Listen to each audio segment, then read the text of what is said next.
Selamat pagi pemirsa, Presisi Pagi kembali hadir untuk Anda dan selama 1 jam ke depan kami telah menyiapkan sejumlah informasi terkini. Bersama saya Bribda Faisal Rido, kita lihat dulu 3 berita utama pagi ini.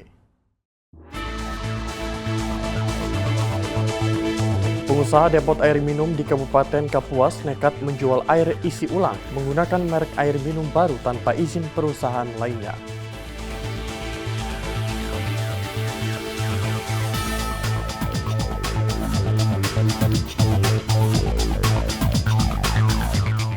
Dirlantas Polda Kaltara melakukan survei lokasi rencana penempatan kamera elektronik traffic law enforcement di kota Tanjung Selor.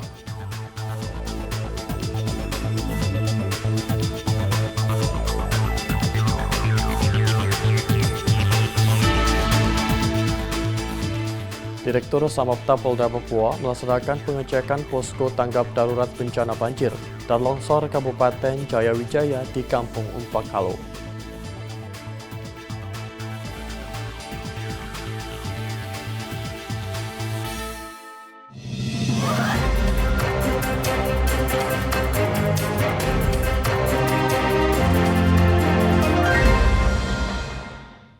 Kita ke informasi pertama, pemirsa Polda Jawa Tengah berhasil mengungkap kasus kejahatan seksual berbasis online dengan korban mencapai 31 anak yang masih di bawah umur.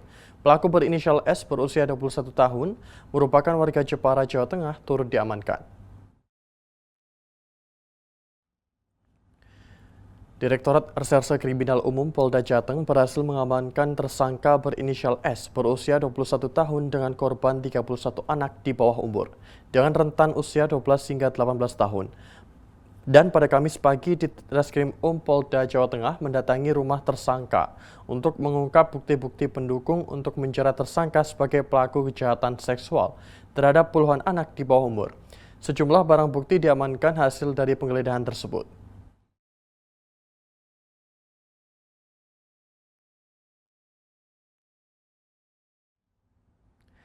Dan pemirsa, untuk mengetahui perkembangan kasus kejahatan seksual berbasis online tersebut, saat ini kami telah terhubung oleh Kabid Humas Polda Jawa Tengah, Kombes Pol Artanto. Selamat pagi Bapak. Selamat pagi, Mas Faisal. Baik, mungkin bisa dijelaskan secara singkat saja begitu terkait kasus pengungkapan pelaku tindak asusila terhadap 31 korban di Jepara. Seperti apa kronologi kasus ini bisa terungkap? Ya, betul. Terima kasih. Jadi, Direktorat Kriminal Umum Polda Jawa Tengah ini sedang melakukan penyidikan terhadap kasus kejahatan seksual atau yang kita sebut dengan predator seksual. Korban saat ini terdata 31 anak perempuan rata-rata di bawah umur. Modus daripada pelaku berinisial S ini berumur 21 tahun ini yaitu dengan cara menggunakan media sosial untuk berkomunikasi atau mencari korbannya. Pada saat sudah mendapatkan korban melalui aplikasi Telegram dan sudah menjalin komunikasi yang intens, berubah ke aplikasi lain yaitu chat WA. Nah, pada saat menggunakan chat WA ini, tersangka meminta korban untuk mengirimkan konten telanjangnya setengah maupun seluruhnya. Pada saat mendapatkan konten tersebut, tersangka mengancam korban supaya dapat mengirimkan foto atau konten lain, video konten lainnya dengan harapan dia dapat mendapatkan lebih banyak lagi video-video porno itu untuk digunakan atau yang bersangkutan untuk kepentingan pribadi saat ini. Baik, apa yang menyebabkan korban bisa mengikuti permintaan pelaku untuk membuka baju? Apakah memang karena ada hubungan asmara atau korban diberikan bayaran untuk melakukan hal itu? Rata-rata tersangka ini menggunakan eh, media komunikasi menggunakan media komunikasi media sosial ya. Karena media sosial ini ada fitur di Telegram, itu fitur untuk mencari pertemanan. Pada saat anak-anak remaja, anak perempuan ini melihat konten atau melihat foto yang bersangkutan, karena foto yang bersangkutan tersangka ini menggunakan foto palsu, ini tertarik dan berkomunikasi aktif dan akhirnya dibujuk rayulah untuk mengirimkan konten foto telanjang atau pornografi kepada si tersangka. Pada saat sudah mendapatkan foto tersangka, foto konten video porno ini atau foto porno ini oleh tersangka diminta ulang lagi mengirim foto-foto selanjutnya. Apabila si korban ini, si anak ini tidak mau mengirimkan, yang bersangkutan diancam akan disebarluaskan ke orang lain atau teman-temannya.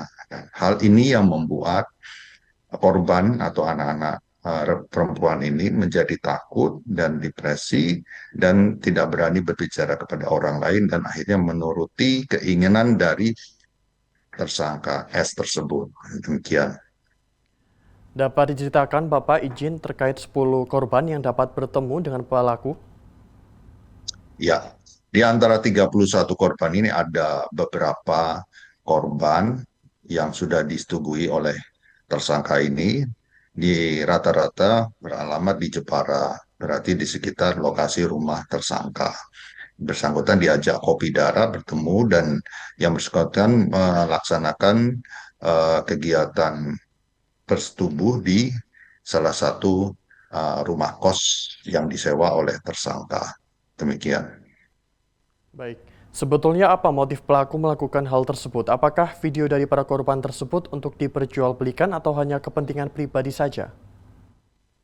Motif untuk saat ini masih kita dalami karena tersangka ini memang sehari-hari setelah kita buka filenya banyak video porno yang dia miliki sehingga mungkin ini menginspirasi tersangka dan saat ini konten-konten tersebut masih digunakan untuk kepentingan pribadi. Kita masih mendalami apakah akan digunakan untuk diperjualbelikan kepada pihak lain. Demikian. Sampai saat ini bagaimana perkembangan dalam kasus tersebut, Bapak? Kita berkoordinasi dengan stakeholder yang lain seperti lembaga PPA atau Unit Perlindungan Perempuan dan Anak dari pemerintahan provinsi Jawa Tengah maupun pemerintahan Kabupaten Jepara dan juga kita berkoordinasi dengan KPAI dan juga kita berkoordinasi dengan Bareskrim tentang penanganan kasus ini khususnya terhadap perlindungan perempuan dan anak. Demikian. Baik, terima kasih Kabid Humas Polda Jawa Tengah, Kombes Pol Artanto, telah bergabung bersama kami. Sehat selalu dan salam presisi. Terima kasih. Pemirsa, Subdit Jatanras di Reskrim Polda Metro Jaya berhasil mengungkap dan mengamankan pelaku pembunuhan berencana terhadap seorang perempuan di sebuah rumah kontrakan di wilayah Kecamatan Cibuntu, Kabupaten Bekasi, Jawa Barat. Pengungkapan ini disampaikan melalui konferensi pers yang bertempat di Aula Satya Prabu pada Rabu 30 April 2025. Konferensi pers ini dipimpin oleh Direskrim Polda Metro Jaya, Kombes Pol Wirasatya Triputra, didampingi Kabid Humas Kombes Pol Ade Arisyam Indradi, serta dihadiri jajaran Ditreskrim dan perwakilan Kementerian Pemberdayaan Perempuan dan Pelindungan Anak Republik Indonesia. Direskrim Polda Metro Jaya Kombes Pol Wirasatya Triputra menjelaskan bahwa kasus ini terungkap dari penemuan jenazah korban berinisial WD berusia 21 tahun di sebuah kontrakan pada 27 April 2025. Melalui penyelidikan yang cepat dan tepat, tim Polda Metro Jaya berhasil menemukan dan mengamankan tersangka berinisial MA, laki-laki berusia 23 tahun, kurang dari 48 jam setelah kejadian di sebuah SPBU di Subang, Jawa Barat.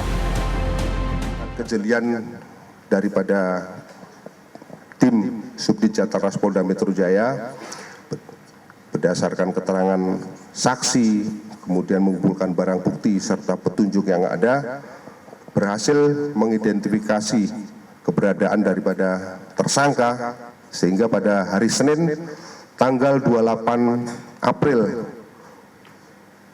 2025 sekira pukul 22.27 tim berhasil mengamankan tersangka dengan identitas saudara MA seorang laki-laki kelahiran Jakarta yang merupakan buruh pabrik. Alamat tinggalnya di Kampung Rawa, Kelurahan Bojong, Rawalumbu, Kecamatan Rawalumbu, Kabupaten Bekasi, di mana tersangka ditangkap di sebuah SPBU di Jalan Pantura, Kelurahan Mundusari, Kecamatan Pusaka Negara, Kabupaten Subang, Jawa Barat. Modus tersangka membunuh korban yang merupakan kekasihnya adalah dilatar belakangi oleh rasa cemburu. Korban diketahui tersangka memiliki kekasih lain. Kecemburuan itu membuat tersangka gelap mata dan menghabisi nyawa korban dengan cara keji, yaitu dengan mencekik, menusuk, dan menyayat leher korban dengan cutter. Adapun barang bukti yang berhasil diamankan penyidik meliputi cutter, selimut, CCTV, barang pribadi korban, 2 unit telepon genggam, motor Honda Vario, dan uang tunai. Kabid Humas Polda Metro Jaya Kombes Pol Ade Arysyam Indradi mengimbau masyarakat untuk menyelesaikan segala permasalahan secara baik guna menghindari tindak kejahatan, seraya menegaskan komitmennya untuk menindak tegas segala jenis tindak pidana kriminal. Kami izin mengimbau bahwa dalam menyelesaikan setiap persoalan hendaknya diselesaikan dengan cara yang baik. Apabila melanggar hukum, merugikan pihak lain, pasti akan kami tindak lanjuti apabila kami terima laporan itu dan akan kami ungkap ya kasusnya. Atas tindak kejahatannya, tersangka dijerat dengan pasal 340 KUHP tentang pembunuhan berencana dengan ancaman hukuman pidana mati atau penjara seumur hidup. Dari Jakarta, Aisyah Baharsyah, Andi Putra, Polri TV. Pemirsa, unit Reskrim Polsek Rumpin bekuk pelaku pembunuhan wanita di Desa Mekarsari, Rumpin, Bogor, Jawa Barat, Rabu malam. Pelaku dibekuk saat hendak kabur dan membawa motor milik korban. Muhammad Zidan, pelaku pembunuh wanita di Desa Mekarsari, Rumpin, Bogor, Jawa Barat, diamankan unit Reskrim Polsek Rumpin, Bogor saat hendak melarikan diri dengan sepeda motor milik korban. Pelaku yang merupakan keponakan korban tega membunuh saudaranya sendiri hanya karena sakit hati sering dimarahi. Sebelumnya, seorang wanita ditemukan tewas mengenaskan di dalam rumah di Kampung Cikandang, Desa Mekarsari, Kecamatan Rumpin, Kabupaten Bogor, Jawa Barat pada Selasa malam. Peristiwa ini menghebohkan warga sekitar. Korban ditemukan tewas dengan luka di kepala diduga akibat benda tumpul. Dari hasil pemeriksaan terhadap pelaku, diketahui korban dipukul dengan benda tumpul di bagian kepala, lalu korban dideret ke ruang tengah hingga ke kamar mandi. Selanjutnya korban ditinggalkan dan pelaku pergi. Tadi tersangka atas nama MZ, inisial MZ, telah ditangkap di luar Rumpin, tepatnya di Cimanggis, Jalan Raya Bogor, Cimanggis. Kalau pelaku, berdasarkan informasi interogasi awal, rencananya mau ke tempat temannya di daerah Citerep. Kebetulan waktu mau ditangkap sekitar jam 3 lebih menjelang asar. Kita ketahui informasi lagi akan melaksanakan sholat asar. Setelah dicek, di situ ada tempat warung untuk ngopi. Kebetulan sudah mendapatkan foto dari saudara MZ, akhirnya tugas bisa menangkapnya. Kalau pelaku sama korban, kalau dilihat dari hubungan keluarga, dia masih silsilah keponakannya. Jadi dengan pengakuan pelaku, dia ke Rumpin ini mulai seminggu sebelum puasa sampai sekarang. Jadi kira-kira kurang lebih 2 bulan. Semalam sekira pukul 21.00 dia melakukan pembunuhan. Kalau kita terapkan pasal-pasal pembunuhan itu 338, junto 351 penganiayaan, untuk sanksi hukumannya 15 tahun. Temukan untuk ini udah. Barang bukti linggis, terus kemudian dia juga melarikan atau membawa motor dari korban. Kini pelaku diamankan polisi dan atas perbuatannya pelaku terancam pasal 351 dengan ancaman hukuman penjara 15 tahun. Dari Polres Bogor, Polda Jawa Barat melaporkan untuk Polri TV. Pemirsa tetaplah bersama kami, Presisi Pagi akan segera kembali.